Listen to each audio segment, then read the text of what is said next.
غزوہ احد کی د حضور علیہ الصلوۃ والسلام مبارک په صفای سالاری کی د حضور مبارک په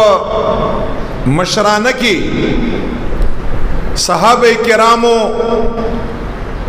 د کافرانو په خلاف باندې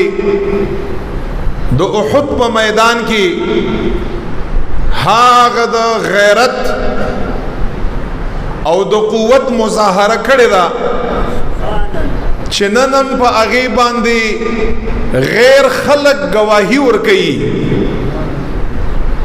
چې داسې بهادری او شجاعت چې د نبی علیہ السلام په امت کې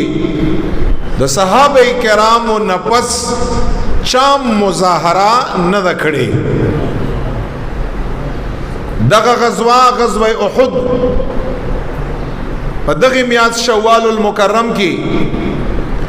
د حضور علیہ الصلوۃ والسلام مبارک په حکم باندې زر کسان تیار شو چې د هغه ټیم مطابق څوک د جهاد لایقو پچا باندې جهاد فرضو هغه زر کسانو. صحابه کرامو سره هیڅ اسباب نو، توری ور سره نوی، زغری ور سره نوی،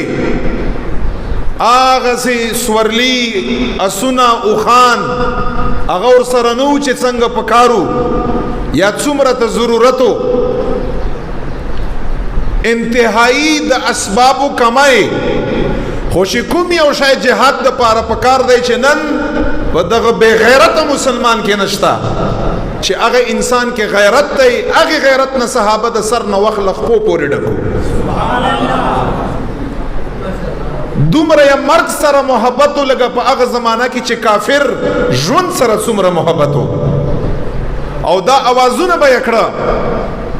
چې اے کافرانو واورئ مونږ هغه خلق یو د پیغمبر علیہ السلام د امت چې تاسو څومره ژوند سره مینه ده مونږ دومره مرګ سره مینه او محبت ده. ځکه حضور مبارک فرمایي او دا موضوع مدی لپاره سلیکټ لا چې په فلسطین باندې نن خبره وشي د دې په ضمن کې